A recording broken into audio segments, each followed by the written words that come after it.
Hello,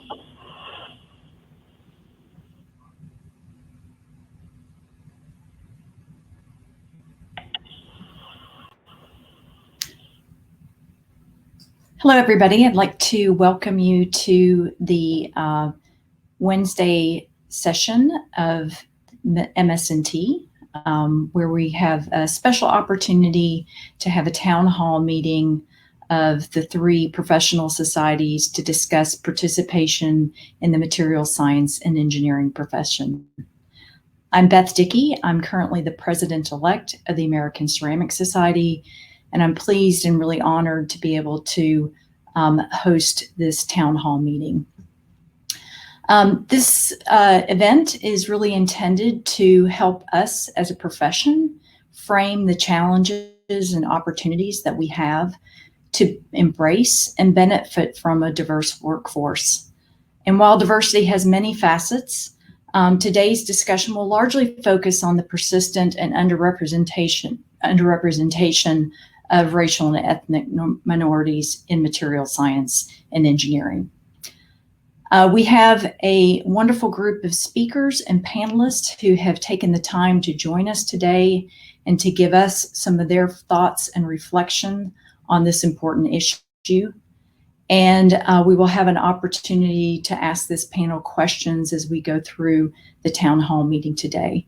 So you will have the ability to type in chat questions into the question and answer text box that we will be curating and having a discussion about those questions with the panelists.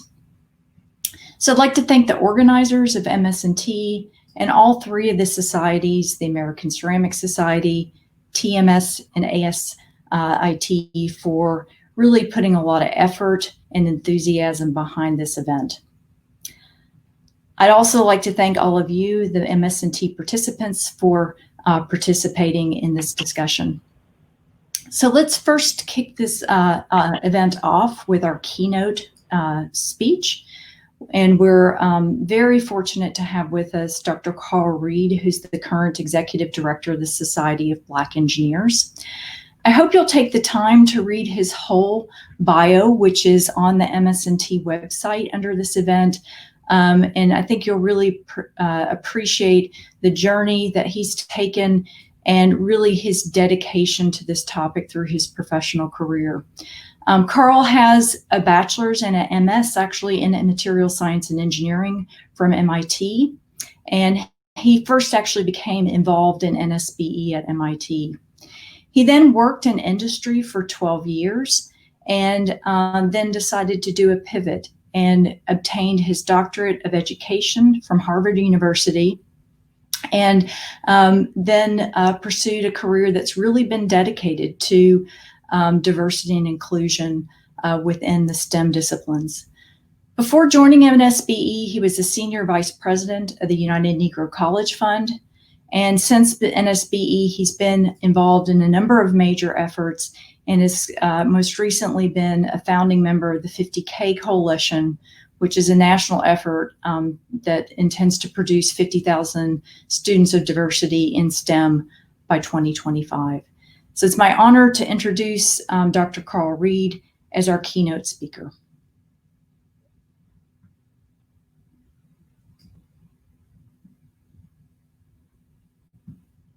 I'm very excited to join the MS&T 2020 meeting and to share my thoughts about diversity, equity, and inclusion. You know, when Elizabeth Dickey invited me to give this talk, how could I say no? Material science, after all, is my home discipline where I cut my engineering teeth, as it were. And though that was 35 years ago that I earned a degree and I no longer practice this discipline, I'm indebted to my faculty and peers at MIT for giving me confidence in my intellect, and most importantly, for training me how to think critically, reason analytically, and problem solve persistently. So the title of this brief talk, The Elements of Inclusion, like what I did there, The Elements of Inclusion, Strategies for Increasing Diversity in Material Science and Engineering. And to be honest with you, in full disclosure, I'll spend more time talking about the elements of inclusion and then offer you resources at the end that could provide the strategy component for moving us toward a more equitable discipline. So one of the things I'll do is just kind of share my screen with you to offer my thoughts on kind of what we're going to cover, what I'm going to cover in this brief talk today. So I want to start off with an introduction to Nsbe and my organization, as well as the 50K Coalition, which is a national movement to increase the diversity of engineering from various groups. I'm going to then touch on some of the challenges, but go really deep into this whole notion of diversity and inclusion and why that matters.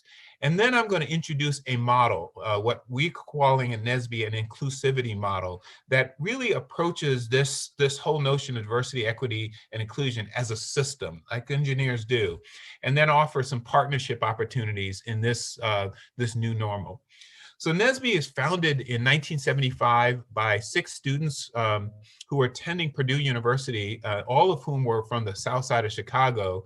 And they were very successful, along with the university, of turning around an 80% attrition rate of African-American engineering students in 1971 to a 60% graduation rate by 1975. And they wanted to share that with other universities. And so 34 colleges and universities send their Black students to West Lafayette, Indiana in the spring of 1975. And what was the Society of Black Engineers at Purdue became the National Society of Black Engineers. And now you could see we're just under 22,000 global members.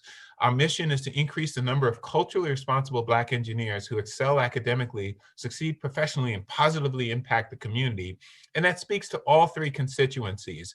Our Nsbe junior population, 3rd grade to 12th grade, in 225 chapters.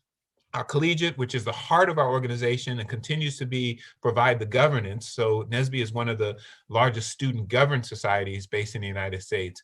And then our professionals, over 4,000 professionals, located in about 90 chapters around the world, mostly in cities and within companies.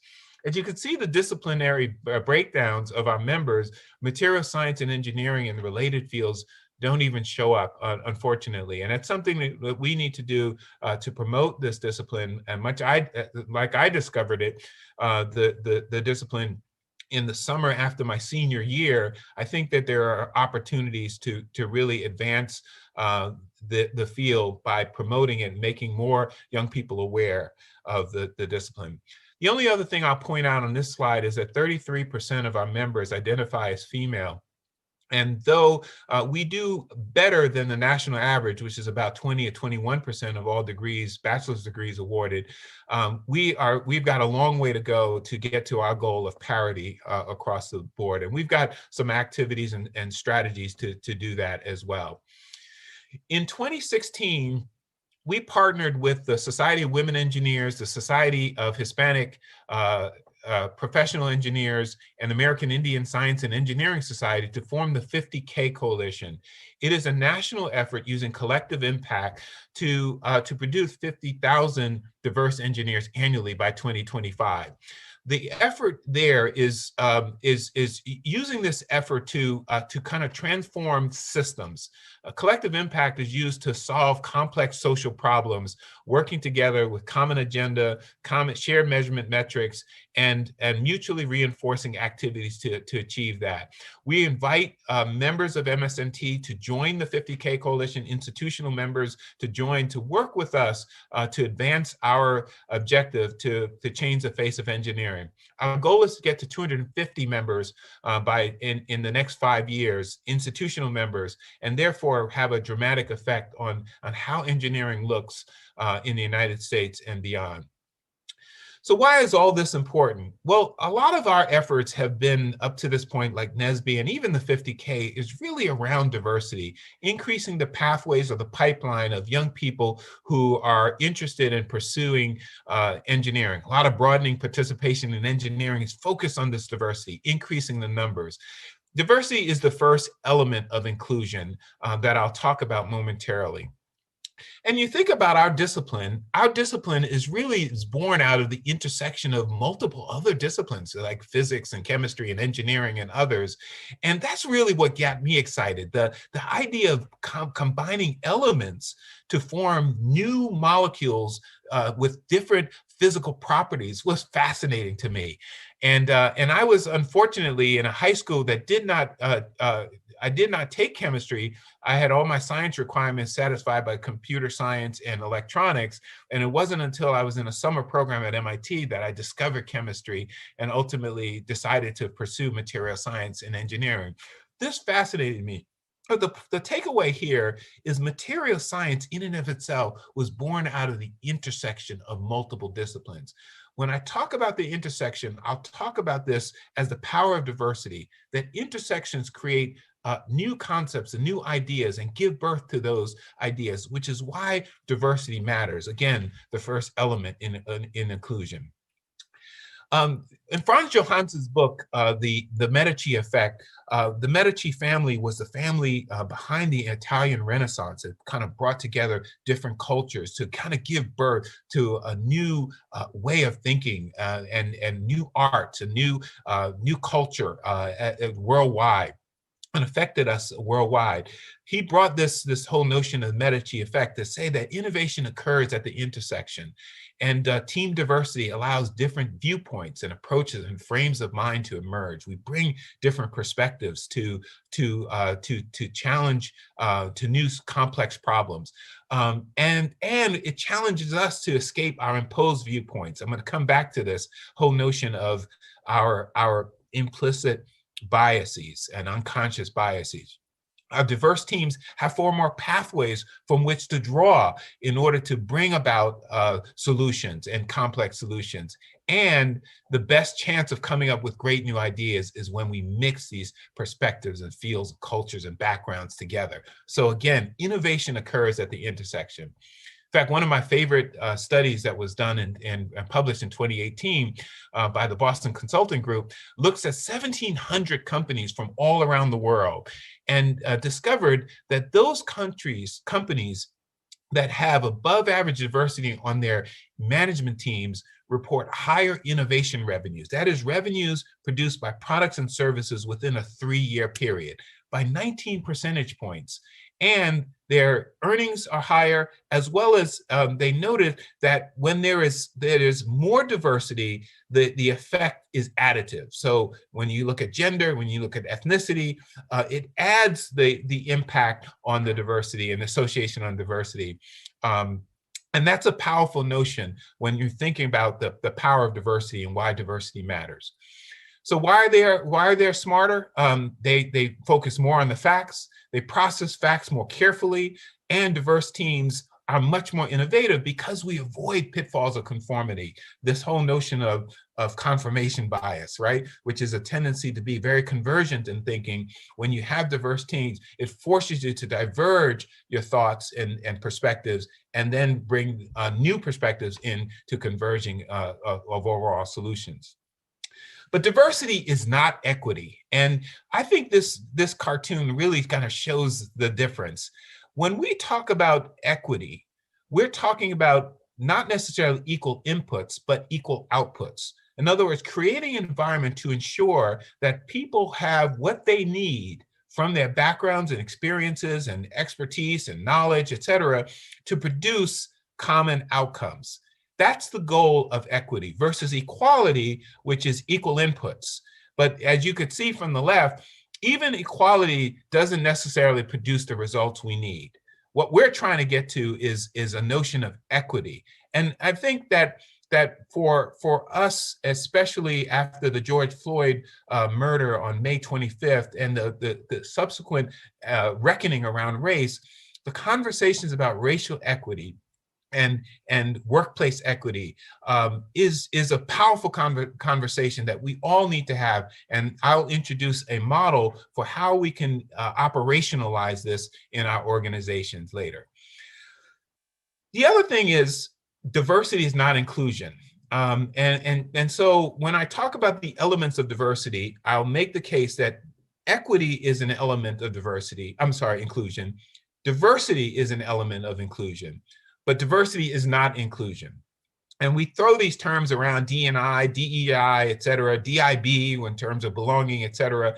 And really the point I want to make here is that hiring diverse talent isn't enough, or admitting, enrolling diverse student body, or hiring diverse faculty or staff is not enough, because it's the experience they have in the workplace, the climate in the workplace is key to success. Now, why is that the case? Well, I love the definitions that Robert Sellers, at the Chief Diversity Officer at University of Michigan, kind of shared with the DEI Council at the University of Michigan, on which I sit. He said, diversity is being invited to the party. Equity is when everyone gets a dance, but inclusion is when everyone contributes to the playlist. The playlist speaks to the culture, the climate, the sense of belonging that you get from that experience. So it's not sufficient just to be diverse. It's not sufficient to just allow people to give them the opportunity to dance. If the music is not right, we don't feel a sense of belonging, and you won't get your best selves, as it were, in the workplace. So inclusion is the optimal state. So back to that little cartoon where you got the three people standing behind the fence, and we say that that's equity, providing equal differential inputs in order to produce the equal outputs. But really, inclusion is that we're not standing behind the fence at all. We're actually in the game. We're playing the game. We're part of that game. And I love the definition that the Kirwan Institute mentions. It requires the simultaneous experience of feeling valued for your uniqueness and having a sense of belonging on your team. In other words, you are being evaluated, you are being valued as an individual, not as a person of color, not as a person, not as a woman, not as a person who is differently abled, not as an LGBT, but you are feeling valued for your uniqueness as a person, and you have a sense of belonging. And that's, to me, what inclusion, and that's a goal. That's what we're trying to get to. Why is this inclusion so very important? We all carry biases, right? The Kirwan Institute calls implicit bias, or unconscious bias, that we carry, the equal opportunity virus. And like coronavirus, right? It's an equal opportunity virus. Although there's another story about that that I won't go into. When we have implicit bias, that's just not enough. It doesn't just stay in our head. It affects our action. It affects our decisions in an unconscious manner. In fact, what the Kirwan Institute says, that only 2% of our cognition is available consciously. In other words, 98% of the time, we have a stimulus, we have an emotional response to that stimulus, whether it's a threat or a belief that there's a threat, and then we respond accordingly 98% of the time without being aware of why we're responding, what we're doing. The goal of implicit bias training is to separate that stimulus from that response. From a systems one thinking, what Daniel Kahneman talks about, where you just you respond quickly, reflexively, to a systems two thinking, where you have a chance to reflect on why you're reacting the way you are, why you're behaving the way you are, and ensuring that your behavior is equitable to the situation or to the individuals. That's the goal. Now, the research says that the only way to get to mitigating implicit bias, and therefore creating an inclusive environment, is if we have meaningful interactions. And so this is the elements of our inclusion. Our goal is inclusion, right? That's the end in and of itself. Stephen Covey says, begin with the end in mind. Creating inclusive cultures where people feel a sense of belonging is key. As I mentioned, diversity is key to that. The intersections of different cultures and beliefs and thought processes and et cetera coming together creates a birthplace of new ideas. But I talk about the intersection. I'm going to come back to that because that's key. That, to me, is the catalyst. And equity, creating differential inputs towards achieving equal opportunity. No amount of diversity can overcome inequalities as well. So you've got to have diversity plus inequity. And I make the case that the catalyst toward bringing this to class are meaningful interactions. You can't just have diversity without having the meaningful interactions, the connections between the multiple elements in the equation toward getting to inclusion. So one example of how we kind of try to de-bias against the systems one thinking is the natural tendency to gravitate toward people who are like us, right? We have a natural tendency, a limbic human response to gravitate toward this as part of our self-preservation as human beings.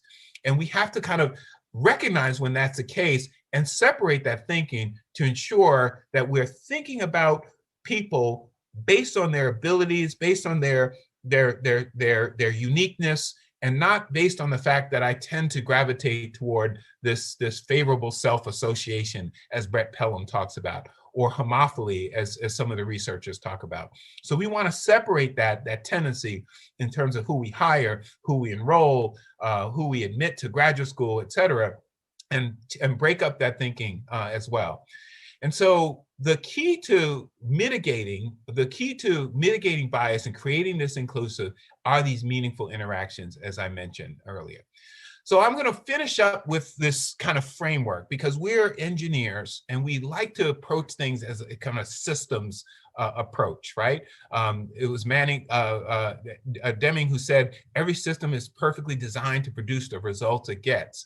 So in order to change the results, right, we have to change the system. And so approaching this from a systemic standpoint is the way to address this and create more inclusive environment. That means looking at diversity, representative parity of Blacks at all levels of the organization, making sure that wherever you're located, the communities in which you're located, your institution is located, where your university, your company is located, has representative parity of Blacks and other people of color, women, et cetera, at all levels, including not just the entry level, but the board of directors. There's been some really good studies on McKinsey looking at the diversity of board of directors and association of financial returns. Second is equity. And that's kind of auditing my policies and procedures to kind of extract where there are systemic inequities, but also looking at the data, right, on employment, looking at whether or not faculty are getting equal lab space or pursuing funding or getting paid equitably, looking at the ratio of HR complaints by different groups, departures and termination, just looking at the data, identifying where there are gaps and working to close those gaps. As I mentioned, inclusion is the goal. It is the playlist. It is the culture, ensuring that the institutional culture is put in place where there are climate surveys being done so that you understand how people are experiencing the climate, but also making sure that there are mandatory trainings on microaggressions and implicit and explicit bias, as well as pushing the conversation around not just being a non-racist, but being an anti-racist culture is a proactive approach to eliminate Black racism and other forms of inequity. Ecosystems, looking at the overall community, looking at the supplier network and the subcontractors, looking at the philanthropy and making sure corporate responsibility is pooled and targeted to eliminate inequities in the broader ecosystems, looking at your policy agenda to ensure that you're eliminating barriers, working to eliminate barriers systematically rather than just in your communities or even in your sector. And then, of course, making data available. We're partnering with an organization called Canaries, Kanarys, to make data available about companies and their DEI value proposition, so that our members can make decisions in addition to employee benefits and location and quality. They can make decisions on the culture, the playlist, whether or not they feel that they can contribute to the playlist as well. The end of the day, the question is, how can we partner, right? As an organization, how can we partner with Nsbe? How can we partner with the 50K Coalition? And so I've looked at that inclusivity model and kind of extract the three areas that we could focus on. One, on the terms of diversity, partner with us on conference recruiting. Our conventions, when we have them in person, have total about 14,000 participants. So there are huge opportunities to connect with us, to recruit talented young people, our online career center, or our integrated pipeline programs where you have an opportunity to develop relationships with students as early as their sophomore year. And then we ask that you join the 50K Coalition, not just as a financial contributor, but to contribute your programs to broaden the participation, increase the number of Black, Latino, female, Native American engineers who are earning degrees in the United States. If your company or your association has Black employees who are engineers, encourage them to join the Nsbe Professionals Organization. It is a retention strategy, but also partnering with the African American Employee Resource Group. If you don't have an employee resource group, I encourage you to put forward one.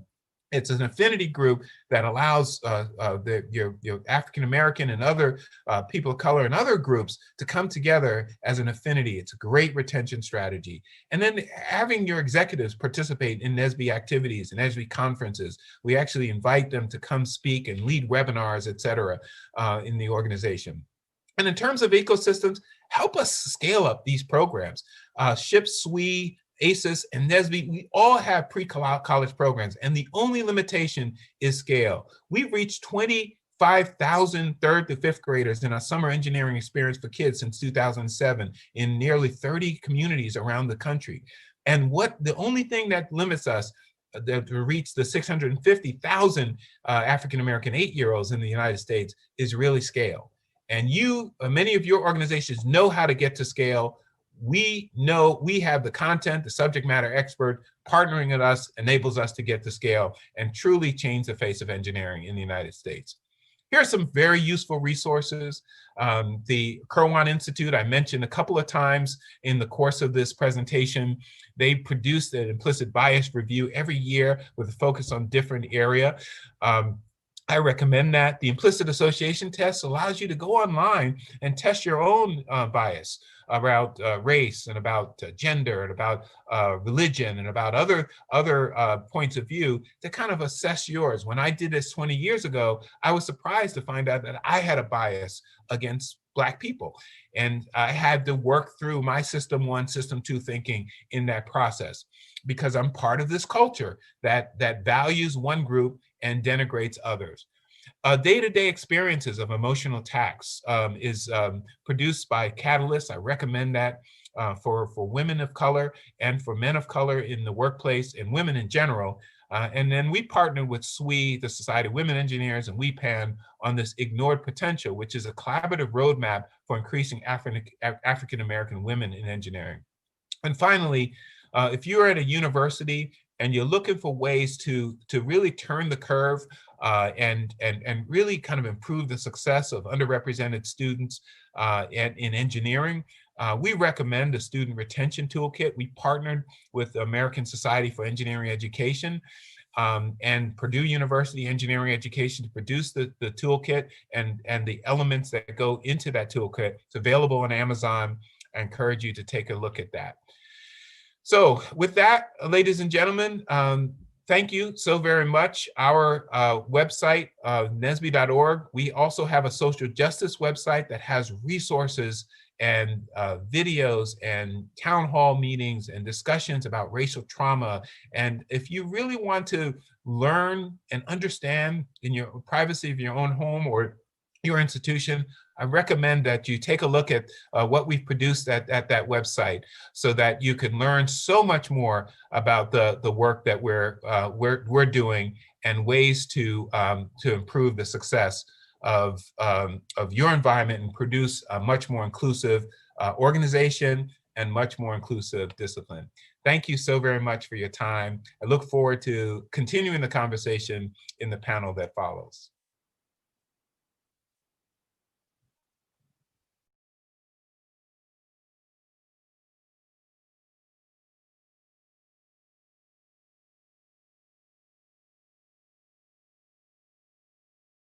A really informative and inspirational talk. And I appreciate, and I think all of the 3 organizations appreciate your what you've done with your career and your willingness to engage with us in this conversation. So I think what we're going to do now is take a little bit of time, and Carl's going to answer a few questions before we move on to the second talk. And so Carl, I'll just pull out a couple of questions that, and if I don't ask yours right away, for those that you have asked questions, they'll come up in the panel discussion.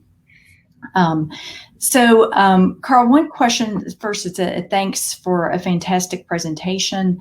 And this is, you may have touched on these a little bit, but can you elaborate on mentoring programs that Nsbe may have where the younger members can take advantages of the experience, knowledge, and advice of mid to late career members so that they can help mentor them through their career? Yes, and thank you. And once again, thank you for this opportunity to address the conference, and Elizabeth, for your gracious invitation as well. A lot of one of the things we discovered, and it was a study was done on one of the Nsbe chapters, was that if you are an African American member of the National Society of Black Engineers, part of a chapter, you are 10 times as likely to graduate than if you are an African American who is majoring in engineering who's not part of the organization. And this was one campus study that was done, and it was largely because of this ecosystem that's created. So it's very natural, and I'm a product of the organization. I was a chapter member at MIT. I became a national chair eventually, and it was just this whole notion of what the late Chuck Vest, president of MIT, calls the lift as you climb kind of mentality. That there's this built-in kind of sense, and you'll hear this from Olivia and Ship and others, that we can't get there ourselves. We've got to kind of reach down and support others as well. And we all know that mentoring matters. And one of the reasons it matters, in fact, my research looked at the success of certain students in college, is because hearing someone who you trust, who can say, what I call the Home Depot effect, right? You can do it, we can help, has a powerful motivating effect on pursuit, on persistence, on resilience, et cetera, et cetera. So we have mentoring built into the organization. Our Nsbe Junior chapters have advisors who mentor. Our collegiate chapters reach down to the Nsbe Junior chapters, and our professionals serve as advisors as well. And I don't want to just limit that answer to Nsbe, but that's got to be built into all other organizations. Employee resource groups and others typically have executive sponsors, and they effectively become sort of mentors and support for up and coming African American, Latino veterans, et cetera, in that group. So yeah, mentoring is so very powerful, and it has to be intentional. Okay. Thank you, Carl. And I do want to mention that the recording of this town hall will be available after the event. And so we'll also make available all the links and resources that Carl provided, because that's really one of the objectives of this town hall. I think probably most of the people participating want to be doing something, and we are trying to give people the information and resources so that they can use the most effective practices and those that have been studied and are known to be best practices. So thank you for providing those resources, and we will make them available to the community. So let me do another question that's come in for you, Carl. And this is, how can an organization promote diversity in its social media or perhaps other forms while avoiding overt or perceived tokenism in that representation? That's a powerful, that's a great question, as was the first as well. I would say that the organization should be authentic about who they are. So first of all, just be authentic about the representation. So as I mentioned, diversity is just about representation, equity, and inclusion are other components there. And so try not to be what you're not, because most people can kind of uncover that right away. And the students and others who are pursuing those jobs will know. We're all in the habit of getting onto Amazon and other companies and writing reviews now. Well, there are online reviews about DEI that Canaries and other organizations are doing. So just be authentic, but be aspirational. Target the efforts underway that an organization is pursuing in order to be more equitable, more inclusive. Is diversity in your mission statement? Is inclusion is in your mission statement? Make sure that those things are visible without trying to be what you're not. I'm in the higher education space quite a bit, and oftentimes I pull up a website and you see Black students who are on campus, or Latinx students and others, and then you pull up the College Navigator, barely 1% are African American. That's not authentic. Being authentic in who you are and being aspirational, I think, are the key parts of strategy, until you can get to the point where you have the representation, then can share it with the larger audiences. So, Carl, one of the points that you brought up is having a dashboard, and you were in an audience of scientists and engineers who are very data mindful and driven. Can you talk a little bit more about the importance of those quantitative metrics and minding those? Yes, starting off with again, beginning with the end in mind. So inclusion. And I'm working with a couple of universities around their climate surveys, and many companies also have, and Canaries also has an engagement or climate survey. So surveying the employees on their experiences on campus is key, and making sure those data are available so that as a benchmark, so that you can measure the progress that's made. One university did their climate survey and found their women faculty felt a culture of harassment on campus, and it was just a revelation for the dean, but it wasn't a revelation for the faculty members. And so just making sure those data are available, but also looking at, as I mentioned earlier, look at the employee statistics. So how are we doing on hiring, promotion, compensation, bonus structures, et cetera, by race and ethnicity? There's a term that many people are using called intersectionality. So just looking at African Americans is not enough. African American women have a different experience than white women. So just looking at women is just not enough. Being able to kind of parse the data and look at those data, it's there. And I think it was Peter Drucker who said this: you can't manage what you can't measure. So much like we have dashboards for our KPIs and others, we've got to include this into our KPIs so that we can measure our success. And then the other thing, Elizabeth, is tying those to performance evaluations as well, so that you're setting goals based on how we're doing on moving the benchmarks on DEI metrics. It aligns behaviors to those goals and aligns the values and the organizations to those larger goals as well. Okay, great. Mm-hmm. I'm going to maybe do one more question. It's a little bit general, and maybe we'll pick back up on this topic during the panel discussion, but it's states that culture is the way a group of people think and act through shared experiences. How might we create and foster these positive experiences of inclusion? So, words of wisdom. I love that question. I mean, and I'm embarrassed to say, as an engineer, I didn't discover sociology until I got into graduate school. I'm not my master's at MIT in material science. I mean, like my doctoral program at the Ed School at Harvard.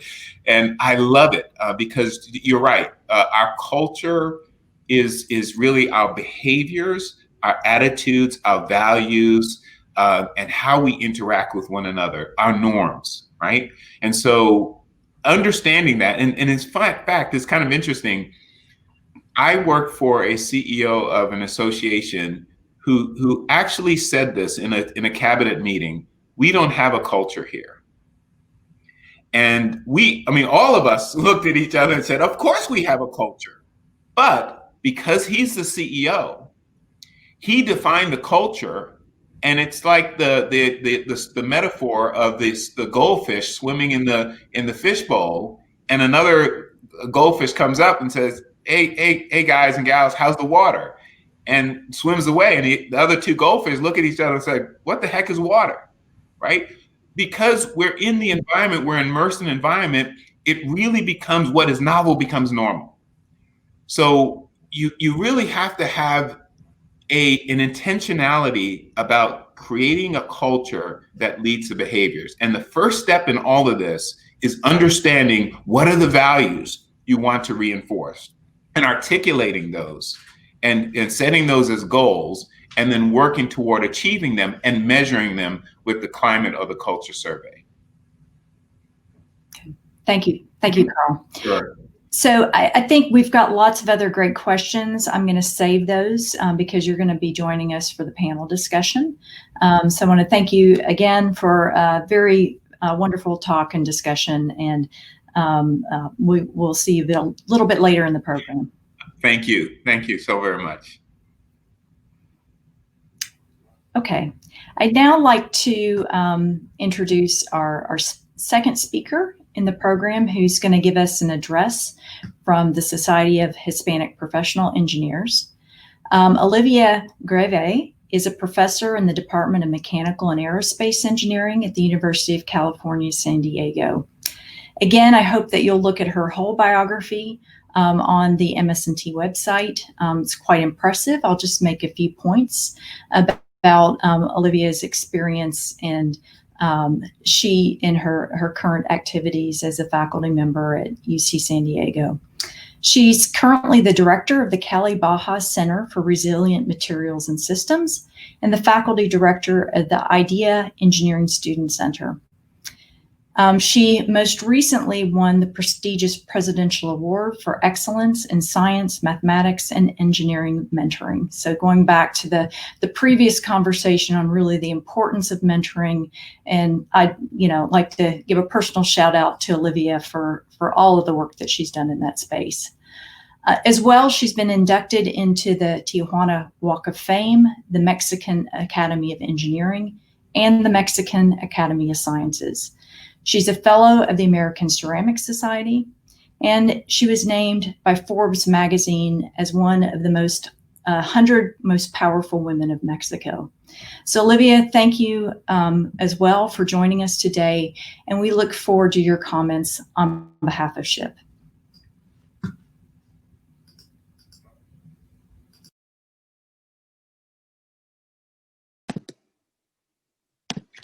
Thank you, Beth, for that introduction. Much appreciate this invitation. Much appreciate the opportunity to speak to this community, which is really my community. I've been a member of the American Ceramic Society since 1997 when I was a graduate student. But now today, I'm actually going to be talking about SHIP, the Society of Hispanic Professional Engineers, for which I have been a member since 1990, actually, for 30 years when I entered college. This connection has really defined me as a student and as a working professional. It is the one place where I have found community. SHIP has provided me learning opportunities that have allowed me to better understand the struggles of minorities in the US, eventually resulting in the binational cross-border programs I have established and now lead. Programs that teach that there is no wall between us, that we are community, and that we can live and work and grow together, that we have common goals. Among a variety of efforts to promote binational collaborations, I have started and direct a large high school and undergraduate summer research program that serves students from the US and Mexico called Enlace. The students are placed in laboratories from across UC San Diego in pairs, one student from each side of the border, with the goal of forming binational friendships Every summer, I tell the students in Enlace, among you is the future president of Mexico, let's call her Maria, and the future president of the US, a young Michelle Obama. And you have known each other since you were 17 years old. That destroys borders. That brings down walls because friendships made at a young age build trust. They are based on the fact that you like each other, not on any complications that arise when we become adults. They are the purest, most honest friendships one will ever have. And that's so powerful. In Enlace, we are building something based on that concept. We are building honest friendships. I can confirm that Chip helped me build those honest friendships. It is not a pipe dream. It happened to me. Organizations like Chip and Nsbe do this for students of color. That's why they are so important on college campuses. And so at the end of every summer, when I send the students home, I am aware that I will miss them because I saw them grow. I saw them become better versions of themselves, and I saw them become friends. They go home and take with them a piece of my heart, the best part. Hopefully you can recognize that I have a passion for promoting not only STEM careers, but compassionate people that connect with each other. A big message to the students is to learn from others, the better ones among us. For me, there are two, Cesar Chavez and Eleanor Roosevelt. The great Eleanor Roosevelt used to say, no one can make you feel inferior without your consent. That's right. As minorities, sometimes we need to be reminded of this. From Eleanor, from my own great mother, and from Chip, I learned the importance of contribution and service to others, commitment to living with integrity, and generosity. I have these expectations of my students, and I have hope. Hope that we can build something extraordinary with kindness, compassion, and respect for others. Hope that we will eliminate borders and bring down walls. I also have hope that we will make the right choices. I have hope that we will see beyond the divisive rhetoric so pervasive in our current political climate. And I have hope that we will change the world. SHIP has made a commitment to these precepts since its founding in 1973. And it continues to impact thousands of students with programs for K-12, undergraduate and graduate, and for professionals. But we can't do it alone. During summer 2018, I had a Holocaust survivor as a guest speaker for the Enlace program. What was amazing about her talk was the fact that among all the horrors she experienced at the Auschwitz concentration camp, she came to believe in the little everyday miracles that somehow kept her alive. And she came to believe in the goodness of people in spite of all the inhumanity. She had hope and she had courage. The fact is that we have great challenges ahead for us. Let us not go the route of division and hate. We know where that ends. It's great to see the interest and the commitment of the MS&T organizing societies in the ideals of equity and inclusion. I am convinced we can work together and build community like the community I strive to build for Enlace, but even better. One concern I continue to have is the low number of Latino engineering faculty in the United States. You can see the numbers here. On the left-hand side is a graph of the totals and then divided by gender for men and for women. So it's 587 in total based on 2018 statistics, which I am now updating for an update publication. This data that you have here was published in the MRS Bulletin in 2018, so you can find it in the reference, the citation is given there at the top. Men, it's 83%, as you can see, and it's also divided by rank of assistant, associate, and full professor. And then women, it's 17%. The numbers are dire indeed. What's really interesting to me also is that if you look at the country of origin for all this Latino engineering faculty, approximately 90% of them are immigrants. That's what made this country great. And so if you then think about the counterpart of 90% being immigrants, that means that only 10% of the Latino engineering faculty in the US were born and raised in this country. That has additional implications. It means that we are not educating Latinx students to become the next academics, to become the next engineering professors that can educate the next generation. And so that's a problem we need to solve. You can also see in this bar graph at the top that fully 25% of the total of Latino engineering faculty in the US, 1/4 of the total, comes from Mexico. So you see, Mexico does not import thieves and rapists. Mexico imports top academic talent, and Mexico is having an outsized impact on engineering education in the United States because of these numbers. I happen to be one of those 25% because I was born and raised in Tijuana, so that's my home. And I guess I feel that that there's value in being both an immigrant and somebody that is now a US person that's contributing to the concept of both sides of the border. And so if I think further about the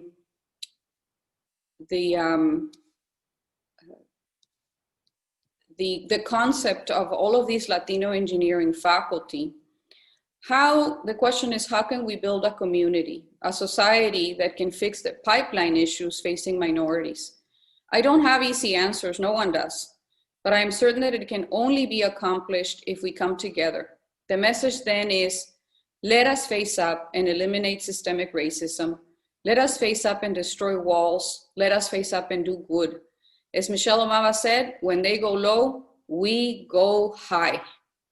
I leave you with a favorite message from Mother Teresa. If you do good, people will accuse you of selfish, ulterior motives. Do good anyway. So let's do good. Let's come together. Very grateful for your attention and look forward to future discussions.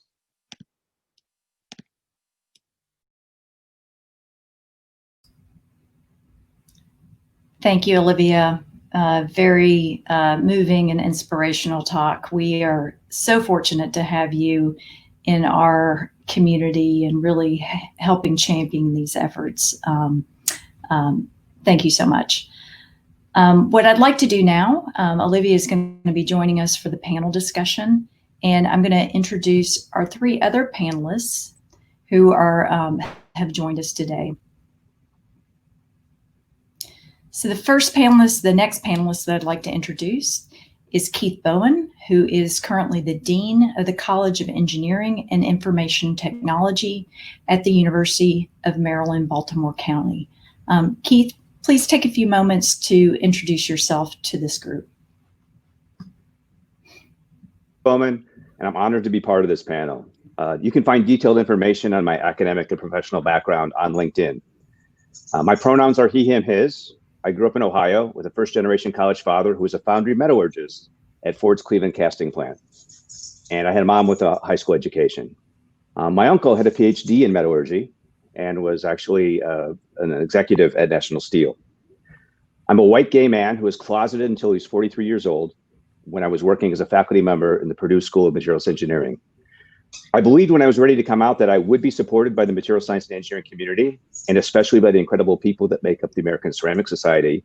I just had to be ready. But realizing that I was the first openly gay full professor in Purdue Engineering and the first openly gay engineering school head was daunting. Since then, I've been the first openly gay person in every one of my leadership roles. After 2 decades at Purdue School of Materials Engineering, I sought roles and contexts where I could make a difference broadly in making engineering more inclusive. Currently, I am Dean of Engineering and Information Technology at the University of Maryland, Baltimore County, UMBC, the first public research university in Maryland that was founded as an integrated institution. At UMBC, I work closely with one of the longest serving and I think the best university presidents in the US, Freeman Hrabowski III. Dr. Hrabowski is well known for his commitment and visible advocacy for social justice and inclusive excellence. Since 2000, I have led or co-led 7 projects on engineering and computing education research, with most focused on diversity and inclusion. I've also consistently published on the outcomes for women, African Americans, and Hispanic Americans in engineering disciplines, including MSc. In 2007, I testified in the Indiana State Legislature as a part of a successful effort to stop an anti-gay marriage amendment until the Supreme Court made the point moot. In 2011 to 2015, I worked at IIT, Illinois Institute of Technology, private university in the South Side of Chicago, that was founded to welcome people that weren't welcome at other universities in the 1890s. Just some metrics I learned from IIT. They graduated the first African-American chemical engineer, the first US woman to get a PhD in mechanical engineering, and also the first African-American PhD in our field, PhD in metallurgy from 1950, Dr. Frank Crossley. I had the privilege of co-instigating efforts in MSE to have Dr. Crossley finally recognized for his impact that resulted in a TMS award that is given in his honor, and him being selected just before his death as a fellow of TMS. Before UMBC, I spent 2 years as a dean at San Francisco State University, a minority serving institution that in some measures is one of the most diverse, large university campuses in the country. The college I currently lead at UMBC is one of the top producers of African-American engineers and computing professionals among US doctoral public institutions, and that includes programs at the BS, MS, and PhD levels. Let me just give you one example. In 2019, our college at UMBC produced 347 master's degrees, and 40 of those were earned by individuals identifying as African-American, putting us at about 11.5% of all degrees. And I know we can and will do better. But to give you a rough benchmark, let's consider doctoral public universities surrounding the Detroit area. Detroit's kind of important today for some reason. And it's a region that's also important to the materials community and has the 5th largest population of African-Americans in the US. UMBC in 2019 produced more MS degrees in engineering that were earned by African-Americans than the University of Michigan, Ann Arbor, the University of Michigan, Dearborn, Michigan State University, Wayne State University, and Oakland University combined. Those 4 institutions reported over 1,900 master's degrees, but only 32 were earned by African Americans. That was 1,900 engineering master's degrees. How about our community? How about the material science and engineering community in 2019? We reported 1,230 master's degrees to the American Society for Engineering Education, but only 23 of those degrees were earned by individuals identifying as African American. Let me say that again, that's 23 total, or 1.9%. The bachelor's degree level is only slightly better. I'm not here to brag about UMBC because we really believe we can do better, but I'm here to express my concern and also the belief that I know the MSc community can do better if it truly commits to do so, but you have to commit to it. So let's start today. Thank you. Thank you, Keith. I'd next like to introduce Ellen Serretta, who's the Vice President of TMS and also Division Leader of Material Science and Technology at Los Alamos National Laboratory. Thank you so much. I'm really, as Keith said, incredibly honored to be serving on this panel and excited to engage further with the panel discussion. As was said, I'm the Division Leader for Material Science and Technology at Los Alamos National Lab. That's a Department of Energy laboratory located in the northern part of the great state of New Mexico. And I am also the Vice President for the Minerals, Metals, and Materials Society.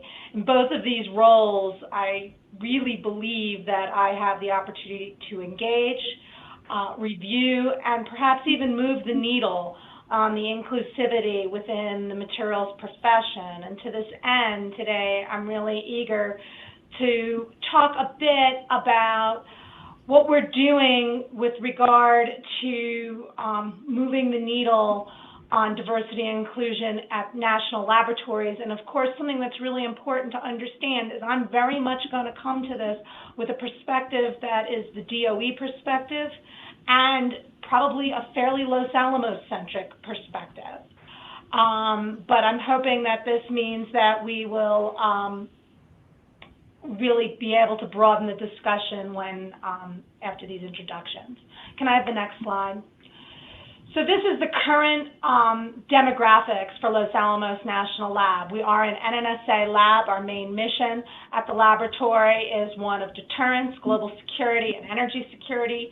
We're about 12,000 employees, and you can see right now what those demographics break down as far as women and men working at Los Alamos, and as far as underrepresented minorities within the population at Los Alamos.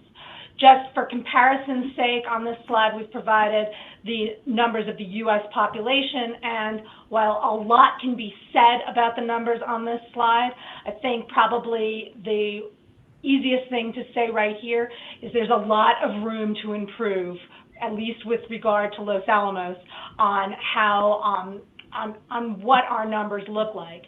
And broadly, the Department of Energy is very, very supportive of this because, quite frankly, the laboratory is growing, the DOE laboratories are growing, and we need to make sure that we are recruiting not just in a glib way, the best and the brightest, but really opening the aperture and making sure that we have the deepest bench we possibly can for generating creative ideas with regard to national security. Next slide. So to do that, it becomes important not just to understand what your broad demographics are within your workforce, but it can also be helpful to understand how that divides up along the different job series you have at a facility like a national lab. And these are some of those series that you can think about within the DOE labs. And for comparison's sake, I've provided some statistics against our other DOE or sister laboratories within the United States. And so you can see how Los Alamos fares against the broader population of government labs or DOE labs. And there's a lot to pour through here, and because I don't have a lot of time, I'm not going to do that. But one thing I am going to do is point to the pipeline populations at Los Alamos. And quite frankly, for those of you on the line who are thinking about careers at a national lab, a great way to start at a national lab is as a student, whether it's an undergraduate student, a graduate student, or a postdoctoral student. That is probably the number one way to join as permanent staff at a laboratory like Los Alamos. And quite frankly, we have over 500 postdocs right now at Los Alamos National Lab from both domestically and abroad. So as we consider that pipeline population and how we can do better with regard to recruiting a diverse population and then retaining those folks at Los Alamos, I'd like to show some of the things that we've been doing lately. Next slide. So we've really been thinking about how to develop a robust set of recruitment and retention tools. I have kind of a list of both of those sets of tools on this slide, and as you start to look at them, what you'll see is they divide into kind of two categories. The first category, I would say, are just the straight HR tools. What are the best practices you can put in place to make your workplace attractive to a broad set of people within the community? Thank you, Beth. And then the second set of tools here are the things that all of your staff can be engaged in to help recruit and retain a fairly diverse set of staff at your workplace. And it is our hope or our thought that by doing that, by making it something that everybody can be engaged in, that's something that drives toward inclusivity. And so we'll talk a little bit about that. With regard to recruitment, we like to be able to engage with a broad set of universities. We like to sponsor diversity events. It's one of the reasons I'm on this panel in the middle of the workday. And we also offer a lot of programs on campus through our education center and through our user facility programs that are ways to give people access to the national labs and gain some comfort and some confidence with regard to how they may fit in this community. With regard to retention, of course, like I said, we have some of the HR best practices that we continue to work and refine all the time. But we also, as Carl mentioned earlier, are very engaged in providing important employee resource groups so we can continue to make sure that we are carefully reviewing what we're doing and making sure that we don't ever really think that we have completed the job in this area, that we're constantly being critical of ourselves and looking to engage in even better practices.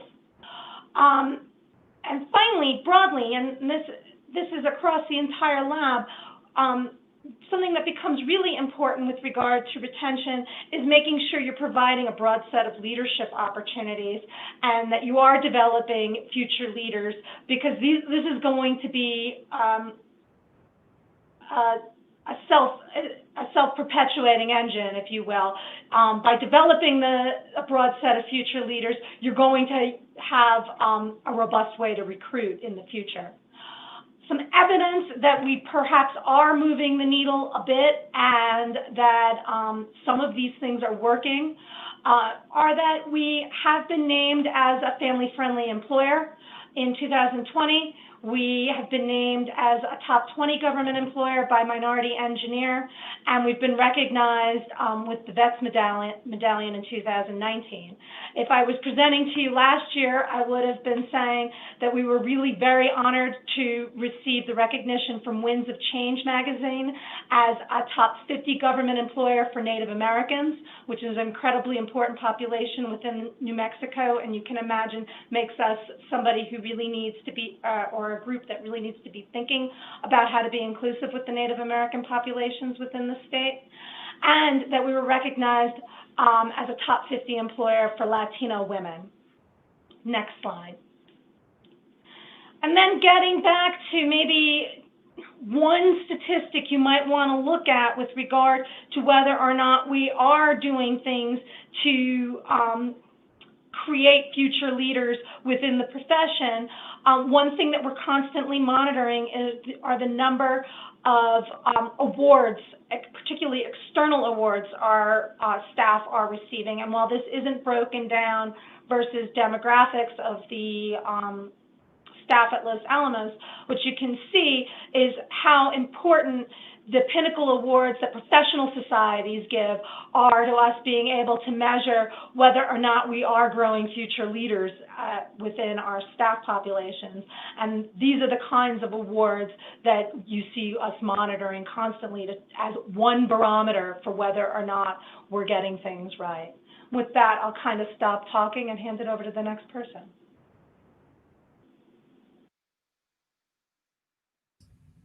Thank you, Ellen.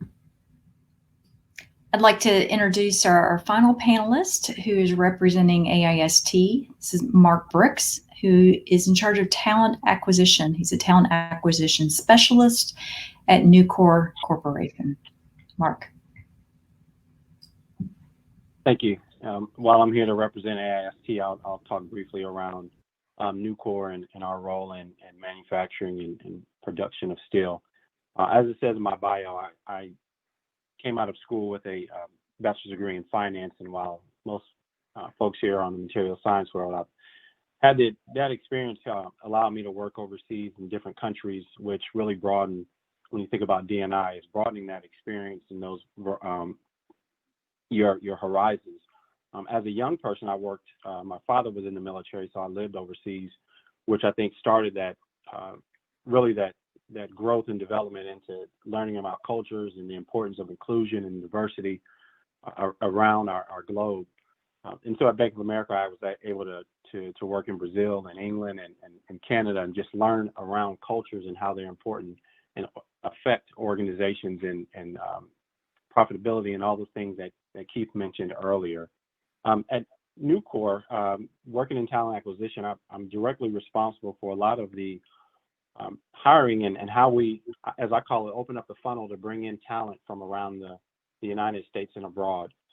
I truly believe that the wider you can open up the funnel and have access to students that represent different populations and mindsets and experiences, the better your organization is when you attract those folks on your teams. Looking at Keith's presentation earlier, it talked a lot around bringing in those different viewpoints at different parts of the organization and being responsible for that is a heavy lift. And I'm really happy that the efforts we're making at Nucor and AIST does the same things as they continue to promote the the business of steel and manufacturing around the globe. We'll go to the next slide, and I'll talk a little bit about Nucor in particular, and then we'll talk about AST at the end.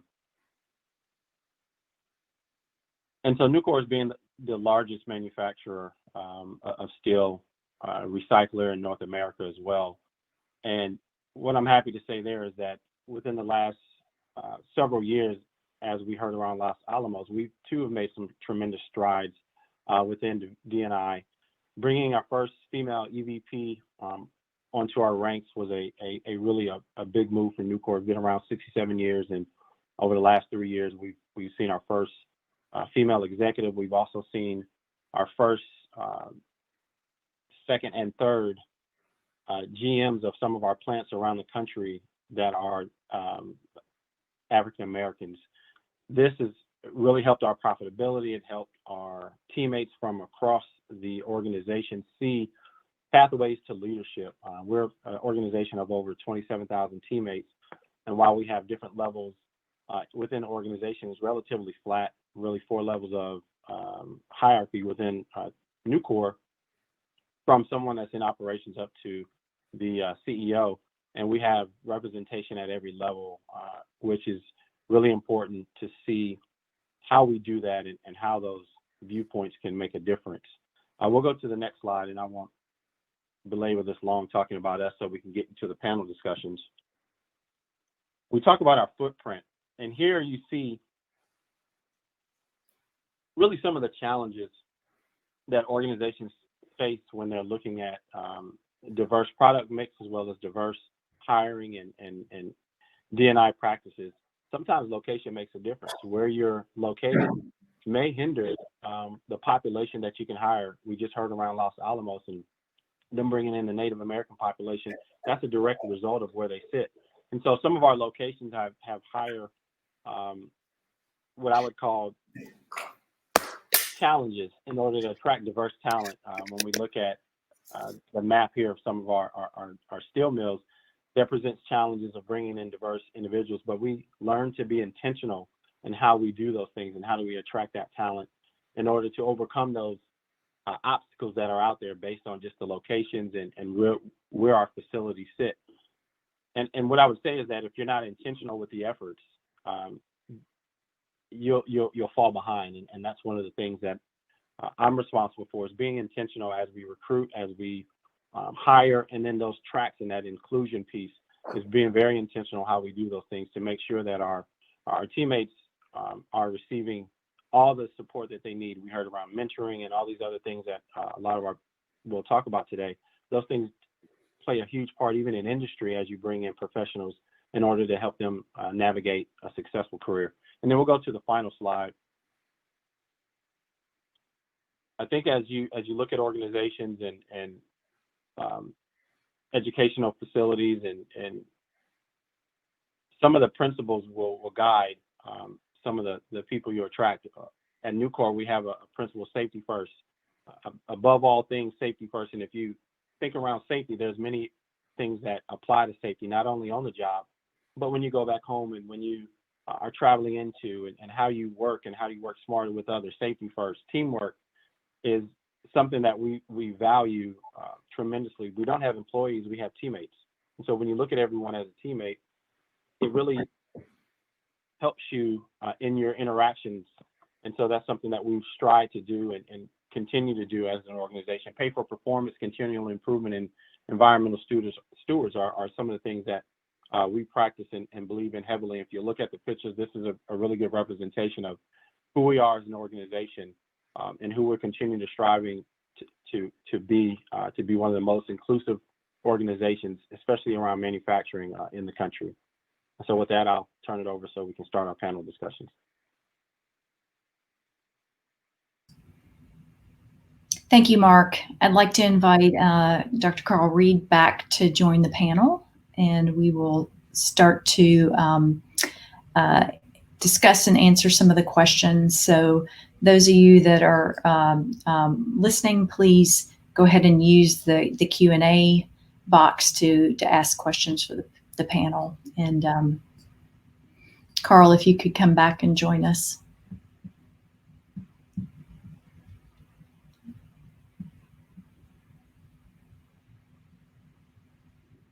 Great. Okay, great. Thank you again to all of our panelists. What esteemed group of people. We're so fortunate to have you in our community, and it's truly inspirational to hear everyone's words and all that you've done through your professional careers. It is quite an inspiration. So let me open up with one question, and a few of these come in around the idea of hiring, or maybe we can think of recruiting if it's more of an academic setting. So, and some of these may be difficult questions and complex.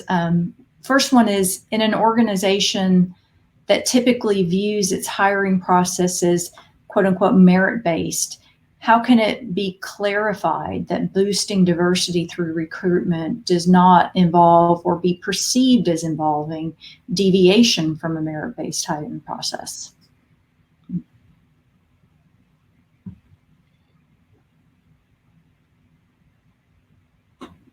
Keith, you're muted.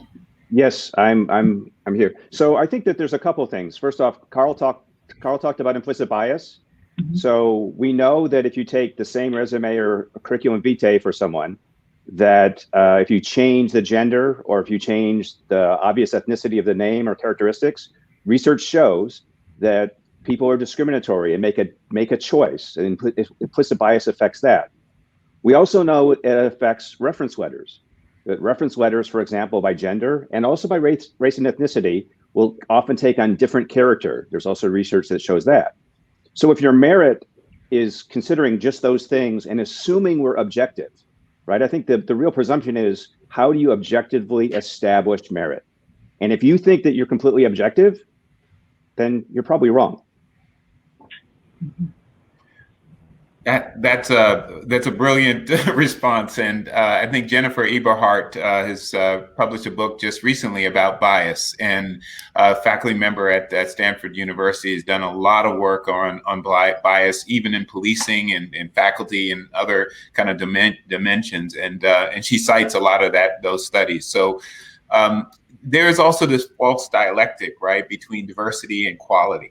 Right. And what we want to kind of get out of is this whole notion that if I increase my diversity, I will challenge my quality of the organization. And what Scott Page at University of Michigan has done is shown that when you actually have diversity, you have bonuses. You actually can solve more complex problems and challenge, and you're better as a result of it. So getting kind of out of that mindset of, in addition to what Keith talked about, and this whole notion of eliminating bias and making that system one thinking, system two thinking, but also kind of even challenging that fundamental notion that if I increase this, I'm going to hurt that.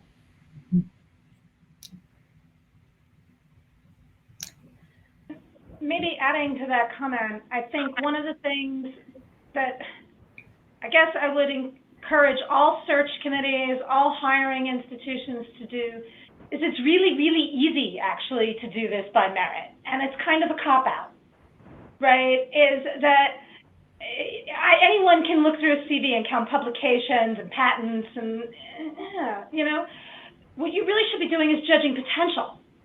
And that's much, much harder. And it means you have to push those around you to really think about that. And not be afraid of it, because in a lot of the jobs that are being offered today, quite frankly, we're going to train you anyway. You're not coming with all the skills that I need. And so I'm already signed on to the idea that I'm going to have to develop this person to have all the skills I need in their profession. So why wouldn't I judge potential, and rather than just counting things on a CV? One of the things I didn't mention before in my intro is that prior to Nucor, I worked the director at a company called Inroads. And Inroads is an organization that's celebrating their 50th year anniversary today. And what they do is they really open up opportunities for underserved students to have access to corporate careers through internships and job placements. Well, one of the principles of that is everyone goes through the same process. And Ellen just mentioned that. 3.0 GPA. You have to go through these steps, these vetting steps, in order to get access. And so if you look at it, everyone goes through the same thing. It's just a matter of opportunity. It makes a huge difference when those opportunities are presented. And so when you present additional opportunities, it takes away that notion that you're watering down anything. And then even at Nucor, we have, if you look at on a production side and not our professional side, most of our operations are ran on 4 shifts. You have an A and a C crew that work closely together, and the B and the D crew that work closely together. And they're incentivized based on performance, based on how much they produce, the quality of what they produce, and does it meet the customer needs. Well, it doesn't matter what my C, if I'm an A guy and my C guy or girl is, we're competing for the same thing. We're performing for a reason. If you look at our incentive, it is goal oriented. And so I'm doing everything I can to work closely with this person because we are on the same team going towards a common goal. Whatever things that are getting in the way, we're going to get those things taken care of so that we can have those produced results. That's how you look at sports, is one of the analogies of people that come together because you have a common goal. And when you have that, it really helps you work through a lot of those differences that you may have. Thank you. No, important insights. I'd like to add just one more thing that has to do with keeping in mind that it's not just about trying to eliminate bias and in some form, way, shape, or form, getting candidates into an interview. And this could be industry or academia, right? You're looking at CVs and you do something and you somehow then get your candidates and they come and visit. I think that the experience of visiting is also very important at an academic or an industrial setting. If it is perceived as a negative environment, that's going to be very off-putting for potential employees of color. In academia, in particular, where we have this attitude that they can throw questions at us and you're going to have to just sort of take it, is not the right attitude for hiring a faculty of color in general. I would say it's not a good attitude to have, period. There's a study on interview practices and in particular the interview presentation that was done by a professor at UC San Diego in the Electrical and Computer Engineering department, and she looked at several different universities recording the presentations of the candidates for assistant professor. And this is out there. This is a published piece of work that shows that women, she was doing it by gender, men, women get interrupted more. The questions are more aggressive. And so if we want to make sure that we hire diverse faculty or diverse employees in general, I think that we need to also think about the whole interview atmosphere. Thank you, Olivia. Great points. And I think it does point to the need for all of us to be aware of these types of studies that are done, evidence-based based practices that need to be developed are very important.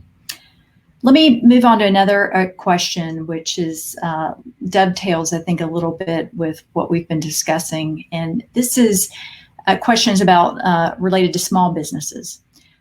So small businesses who may have lower visibility, how do they approach building a diverse team? Because larger companies may have the benefit of large candidate pools to select from, but startups and small businesses more often need to find their own candidates, and the lack of personnel for large marketing recruiting efforts. So what advice do we have for smaller businesses in our community?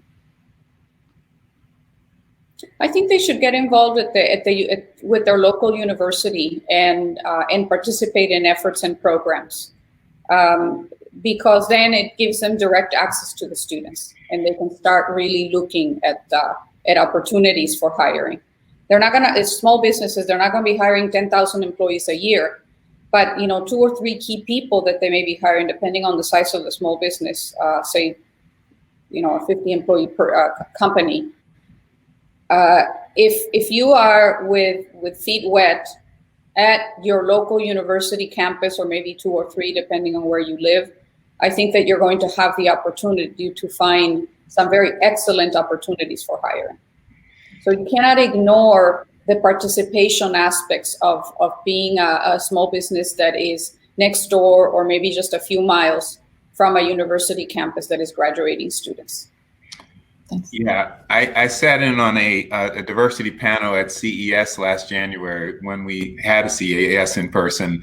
And one of the panelists talked about, she was a founder of a small business startup, and all of her co-founders and friends came from the same university, and there were 7 of them. And she said the real difficulty was introduced when I had to hire the 8th employee. And that's when I had to reach out of my network to really bring that news. So it's always in my mind about that 8th employee with small business. And it might be the 80th employee, it might be the 12th, et cetera. You're kind of bringing somebody in outside of that network and challenging in that homophily that I talked about, that Brett Pelham talks about as well. So I think in addition to Olivia's point about connecting with local college and university, is connecting with our engineering societies. So the many societies that are represented here in the organization, the diversity engineering societies like SWE, SHIP, ACES as well. We have a program that we started in 2016 called the Integrated Pipeline Program, where companies can form relationships with students as early as their sophomore year. So it's basically the Northeastern University co-op model, but we did it within our university, within our organization. And these companies form relationships, they have mentoring, they have professional development, and in fact, in some cases, scholarships, so that the students can really contribute to the company, as well as learn the industry. And I'm a product of that. I used to run the engineering internship program at MIT, and I could see how students come away from that experience much more purposeful in doing. In fact, Los Alamos was one of our partners, and I had the privilege of spending some time out there and sending interns there. So those are the ways, in addition to Olivia's point about the universities connecting with the engineering societies and the other societies. Mm-hmm. Yeah, great point, because certainly all of our 3 organizations represented, the MS&T organizations, have a lot of small and mid-sized companies that are important to the to those professional organizations, and we're working hard, I know, in ACERS, and I'm sure TMS and AAST, to help be that conduit and give our small companies the ability to connect with a more diverse talent pool. Okay, great. So I was going to mention also that there's been an opportunity out of the pandemic. Many of our student organizations are used to being able to attract students to their events by pizza. So it turns out they're even more interested than normal in having speakers, and the speakers don't have to travel. So there has been, particularly this year, there are student orgs that would really love to have speakers from any size company. So. Got another question. So this is changing topics a little bit. Can our panelists comment on the role of minority serving institutions in this country, and what are we doing well and what are we not doing well with our minority serving institutions in helping us attract, educate, and train the next generation workforce? Yes. We'll do Carl, then Olivia. Quickly, I used to run the United Negro College Fund's Institute for Capacity Building. So we would provide capacity, grants and technical assistance at HBCUs. And when I came over to Nsbe, the reason we started the integrated pipeline program is because one of the companies, Northrop Grumman, already had relationships with 3 of the HBCUs, but they were not getting enough students into their internship program. And we said, that's fine. Nsbe is on every single HBCU campus.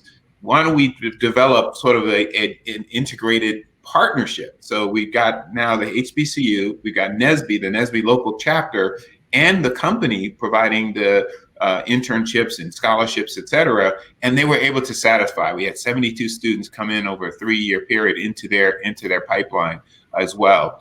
HBCUs, and I don't remember all the stats, but they historically Black colleges, and I'll let Elizabeth talk about the broader MSI community, produce something in the order of 20 to 25% of all Black engineers the nation's colleges and universities produce. That's from only 15 HBCUs that are ABET credited. So they do really the heavy lifting. And the question is, what are you doing to kind of build the connection with these institutions? And how can you actually help them build capacity, much like Google has done, to actually inform some of the curriculum to better prepare students for their industries as well? So not just extracting students or tapping the talent, but also partnering with them so that you can get to sort of a win-win and broadening the pool much in a greater fashion. Olivia.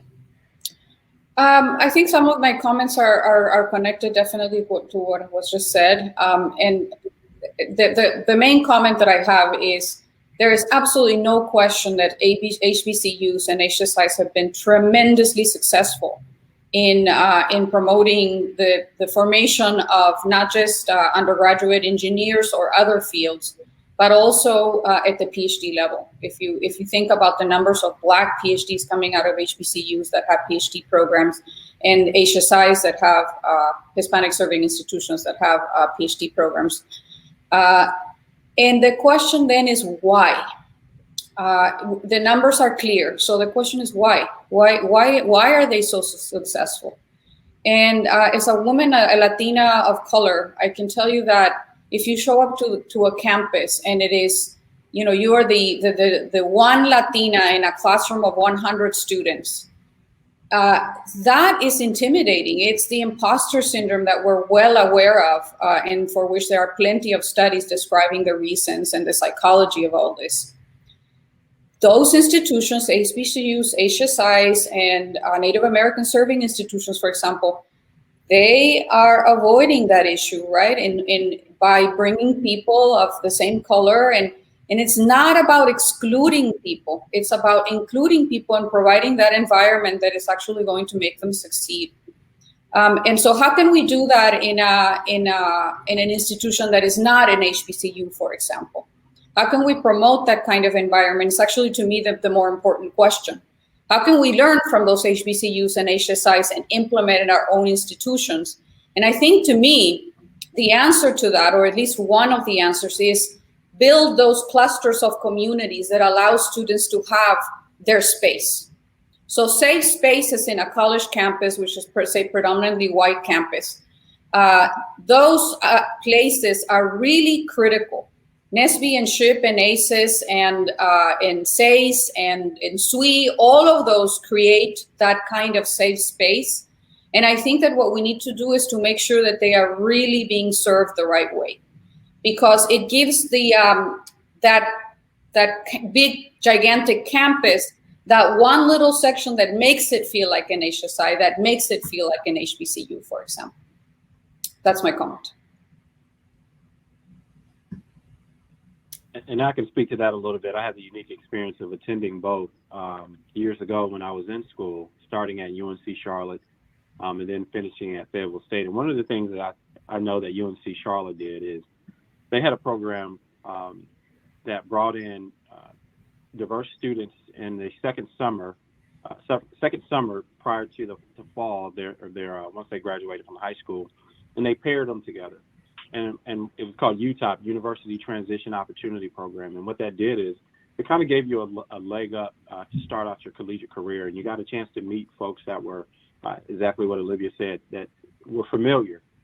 You got a chance to meet faculty and staff and resources at a collegiate campus. And several of my colleagues from Utop are engineers and things of that nature, and all have done well. If you look at just the graduation rate, I think we sit at 97% of our Utopers that graduated from school, and it was because of that community in the beginning. And now, of course, you can't stay in that bubble, right? You have to be able to broaden out. But what it does is it gives you that baseline. It gives you that support system that you need in order to do different things. And I just distinctly remember on campus at a UNC Charlotte, where I think the minority population when I was there was around 8%. Anytime you saw someone that looked like you would go out of your way and, you know, kind of wave, and just that sense of familiar was there.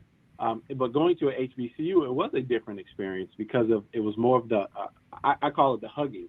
They hugged you a little bit more. They brought you in and provided those things that you may not have received on a larger campus. And what that does is it for the students that need it, it gave them the confidence, and it gives them the confidence and prepares them to move forward. And as an organization, if I pivot to Nucor, we specifically target universities and organizations that are diverse in order to increase our bandwidth, because you don't know what you don't know.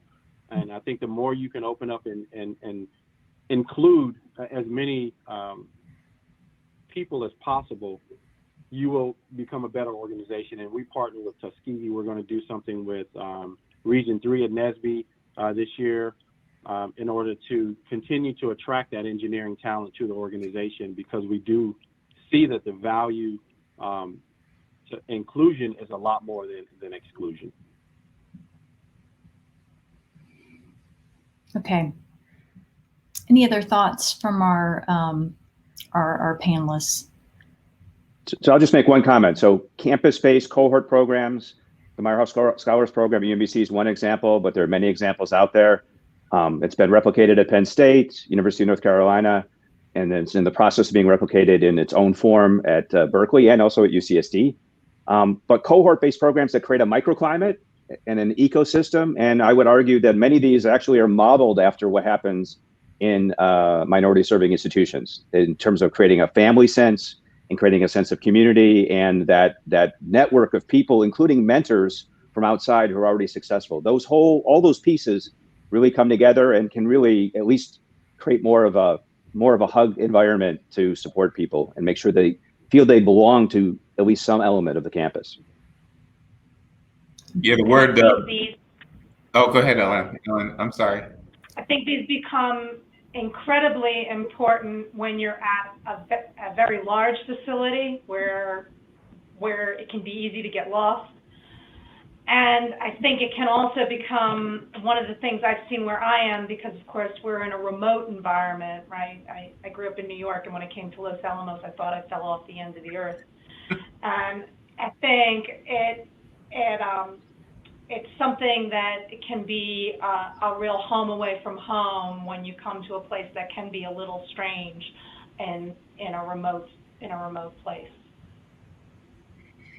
Yeah, I was just going to just point out this whole an ethic of care. So Mark called it a hugging, but I think some have called it an ethic of care. This feeling, and I have been to UMBC, and so it's not just at historically Black colleges and universities, MSI, but institutions like UMBC have been able to sort of replicate this ethic of care.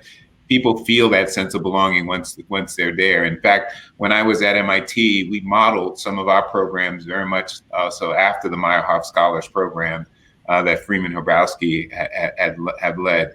Basically, just to be very quick, it's horizontal and vertical integration. So in other words, people will stay to the degree to which they are connected vertically and connected horizontally. They're connected vertically to their manager, to their faculty member, to their administrators, et cetera, and horizontally to their peer network. And so being intentional about creating that, regardless of whether it's a campus or a workplace or a home, as it were, you're actually kind of building in that sense of inclusion and that sense of sustainability and belonging that's created. So that has to be intentional. Otherwise, it just won't happen in many cases. Okay, great. Thank you. Great discussion. So I'm going to try to meld a couple of points together here that I think that have come in the chat. One was, I don't see it any longer, so I'm going to try to paraphrase as best I can remember, is, being in an organization which is not very diverse, and you're an individual, maybe not in a position of power or perceived power, who wants to make a difference, right? And then there's another comment about kind of focusing on, how to move the needle. Is it one person, one relationship, one conversation at a time? And I think a lot of people struggle with wanting to do something, but not knowing how to do it because there's not a big effort or they're not in a position of power. And maybe this will tie into the end of the program too, where we're going to talk a little bit about what the professional societies are trying to do. But some comments about that, the doing the one person, one conversation at a time, and is that important, and how important is that in this whole process? Well, so I have a couple of comments on that. We all start in positions of non-power. So it's not an unknown for anybody that you would be in this position. Perhaps the kind of person that you are would allow you to move more quickly and acquire power, and or perhaps not. And so in that sense, what I mean is, if you are a Black chemical engineer in academia, maybe that's going to, or a woman of color, a Latina like myself, maybe you're going to find biases that won't allow you to move as fast as others. But I think that generally I can say that we all start in a position of pretty much non-power, and then the question is how to acquire it. And has been my view throughout my career that you acquire it by in baby steps, by implementing programs that you value and that you think are important without going crazy in terms of the size, because you don't want to overwhelm yourself. And then, so if you start something small and it becomes successful, then it's like the next one and the next one and the next one. I'm going to just give one example of that. When I started my Enlace program, my summer research program that I spoke about earlier, of which I have now over 200 students in it every year. So it's a very large summer research program. I don't call it an REU because it also includes high school students, but it is a typical REU, except it includes both levels. And I started in 2013 when I arrived at UCSD with 5 students. It's like, let me do this. I want to bring students from Mexico, the complexities of the visa situation, all of that. 5 students, within 7 years, it was 200. So baby steps to give you confidence and to show the people above you that you know what you're doing, that you can do this, that you are good at it. And if you have the right, if your heart is in it because you truly believe in this and you're not doing it because somebody tells you that you have to have outreach in your dossier, then it shows the heart in the right place and the commitment to get something done in small steps so that eventually they grow into this. I call it the seed. It's a little seed that grows into a wonderful tree over a sustained effort year after year. That's my comment. Thank you, Olivia. I think that gives people hope. So that's great. Mark. Yeah, I'd say a couple things. Those one-on-one individual conversations are very important. I recently had a conversation with a teammate.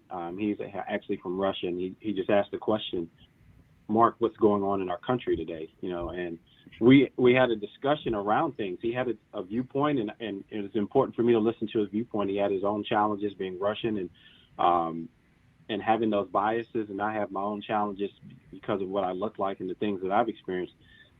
And how I equate that is honest and open dialogue, learning to listen as well as to try to have empathy to the viewpoint that he has and explain that your viewpoint in a way that can be understood. And what you don't understand is almost like a goose, I call it a goose down pillow. So you have those feathers, and Olivia talked about the seed. My conversation with that gentleman has now spread, and I don't know how many times he'll take what we talked around and spread that out to so many other people, and it'll impact them. And so having that one-on-one conversation can be extremely impactful when you have those. And I wouldn't shy away from them, but I would also not shy away from listening to that other person and their point of view. I think it's very important that you consider their experiences to be just as valid as yours. And then finally, something that we're doing at Nucor is that we're taking these small conversations and we're recording them, and then we're presenting them in levels to our management teams in order to them to understand. First, listen before you make an opinion. Before you, well, I wouldn't do that. Well, this is not you. We're talking from someone else's experience. You have to learn to accept that experience and not necessarily question why someone thinks that way. Your job is to listen. And so we're doing that. We're doing almost town hall sessions, and we're going and helping educate our leaders on what listening looks like, and not projecting your position of authority on others, because your viewpoint is not necessarily my viewpoint, and both are valid, right? Both are valid as long as they're not dangerous and divisive. And so those are some of the things that I think folks can do as an individual is not be afraid to have those conversations and listen at the same time. Great, Mark. That actually answers another question. Part of the question is just that you addressed the value of first listening and how important that is. So there's other good questions. We're having lots of good conversation, but I do need to actually thank our panelists for their participation, because we're not done with the program. We have a few things that we want to talk about with respect to what the professional societies are doing. Andrea, who's our session moderator, I'll ask you to share those slides so the panelists can stay on. But we'd like to also provide resources for the participants of MS&T and the broader material science and engineering community to know how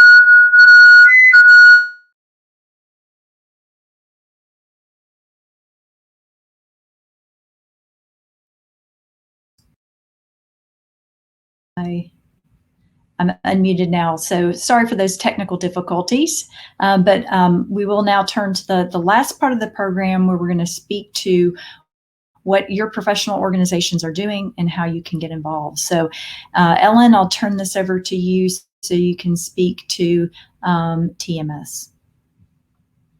Thank you so much. And so, as was said, I'd like to talk a little bit about what TMS is doing with regard to diversity, equity, and inclusion initiatives, and then how, if these things are interesting to you, how you can become more involved. I'll take the next slide. So a few years ago, TMS had a refresh of their strategy, and for nearly a decade, TMS has had a goal with regard to creating an inclusive society that welcomes all materials professionals. But in 2018, this became the #1 strategic goal for TMS, and that specifically TMS aspires to be a highly inclusive society where all materials students and professionals feel welcome and diversity is celebrated. If you want to learn more about this strategy and the initiatives related to this goal, you can see those on the website provided at the bottom of this slide. I'll take the next slide. So what are some of the things that we are doing and that you will find on that website? A few of the initiatives that TMS is engaged in is a best practices and policy working group to make sure that we as a society are engaging in the best practices and our policies reflect those best practices. We have a racial justice ad hoc committee through our public and governmental affairs committee to really help us consider what the current environment is like in the country and how that may be influencing our members and creating creating concerns that perhaps aren't the things we typically concern ourselves with when we hold meetings and events for our membership. Additionally, we use our magazine to reflect those policies and those thought processes. And one of the things that we're really proud of, I think, is on the next slide, and I'll take the next slide, is that we've been hosting on a semi-regular basis a diversity summit. This is the diversity in the minerals, metals, and materials professions, and this is the 4th summit coming up here in March. And the scope of this summit is really to share novel, actionable, and measurable approaches and strategies that encompass a broad spectrum of human experiences with regard to creating an inclusive environment within the profession. To learn more about that, you can see the website here on this slide, and it'll give you information about the TMS annual meeting, as well as that diversity summit contained within the annual meeting. And I'll take the next slide. And so if anything that you've heard here is interesting or something that you'd like to learn more about, I really encourage you to contact Lynn Robinson, a staff member within TMS, and to learn more about the diversity in minerals, metals, and materials profession. I encourage you to look at the website provided here at the bottom of the slide. Thank you. Thank you very much, Ellen. So now I'd like to ask Mark to make a few comments about AIST. Absolutely, thank you. We work closely with AIST on providing scholarships, opportunities for students, as well as research throughout the business of steel with partnering organizations, not only Nucor, U.S. Steel, and other organizations that produce it. And so one of the great partnerships out there that we participate in, if we go to our next slide, in particular to the topic at hand, over the past few decades, AIST through a lot of proactive measures, surveys, talks. We do steel to student receptions. There's a lot of proactive things that are introducing this our industry to young professionals. And so they'll tell you how they've better understood the needs and purposes in these 3 different audience groups. And it talks about the 3 groups, the professionals living in non-high-income countries. When we go to our reception, you'll see really chapters coming from across the globe that are shown opportunities that we have here and abroad. And then steel professionals under the age of 30 is a very important segment to continue to grow the industry and attract talent. They've seen a tremendous growth. And then women in steel, that has been a focus within AIST, is getting more women into the industry. And I can look even at where we are as a company through AIST efforts. We've had over our last 2 years of internships, if we look at the total number, we brought in a tremendous number of females from AIST that are members, to the point that we had 51% of our interns last year within the industry were female. And so we see that growth in steel, which is very important to continually to diversify the industry. We'll go to the next slide and talk a little bit more how AIST can help.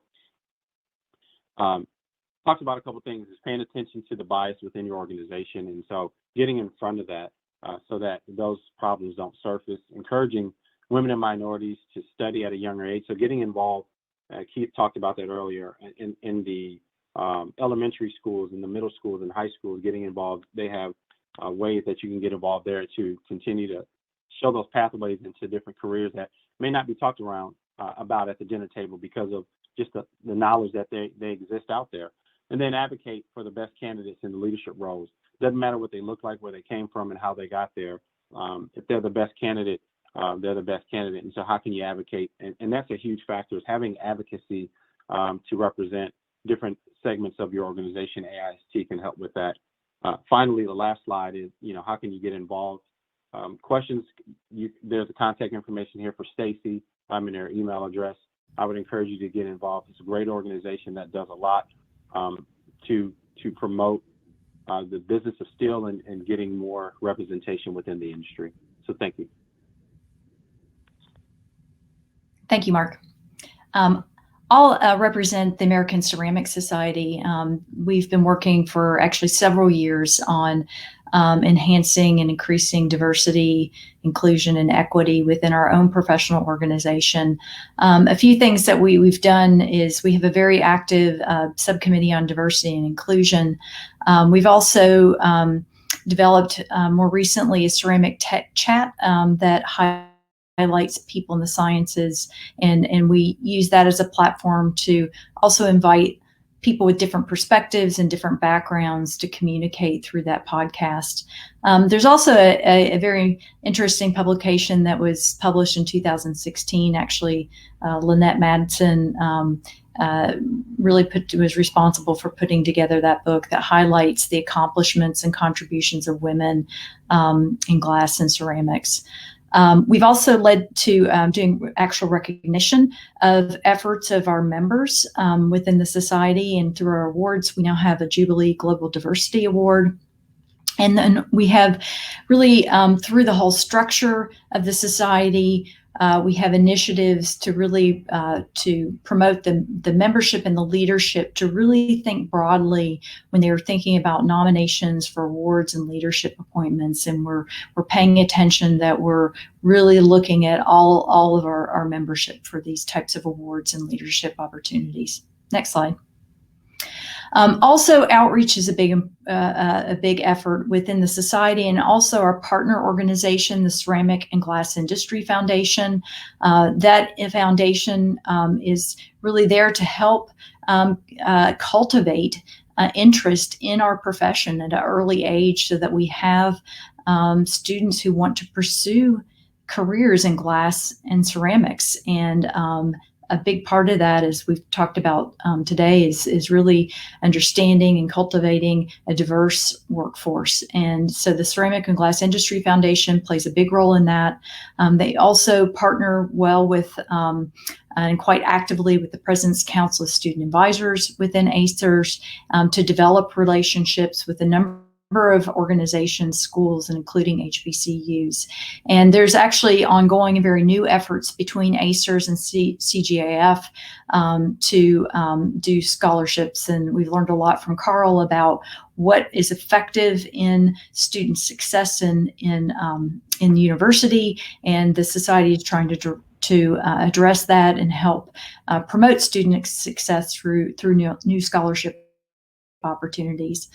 We also want to make sure that even within our society, that we give everyone in the society an opportunity to really engage in this conversation, not just through the types of activities in the town hall we're doing today at MS&T, but we have a diversity and inclusion community, which really is an online community within ACERS to promote discussion among our members and help generate new ideas and help people find pathways on how to develop those ideas through the society or at their home organization. And then we have also very involved in these activities are the President's Council for Student Advisors and also our Young Professional Network. Next slide. So a big part of what we do, and I think this is evident today, is we really, I think, understand the value of collaboration. So collaboration among the materials professional societies, collaboration partnerships with organizations like SHIP and Nsbe are incredibly important, so that we're all pulling in the right direction and in the same direction, and really strengthening each other. So I want to basically close with this theme that I hope we've all found some new ways to interact, that we've all been inspired to help championing these efforts as an individual, as a member of your home institution, an organization, and also as part of your professional society obligations through ACERS, AIST, and TMS. And we hope that, again, at the last point on this is that all of our organizations and our other organizations such as MRS, ASM, that we can all work together and help really achieve these goals that are so important for the health and well-being of our profession. So I'd like to thank everyone for their, especially the panelists. It's been really inspiring to work with you on this project. I'd like to thank the participants who are participating in the live presentations today, and those of you who will be watching this, the recorded town hall later. Please feel free to reach out to any of us, and I'll say that the professional organizations, we will help you find resources and learn to make a difference within our organizations and back at your home institution. Thank you very much.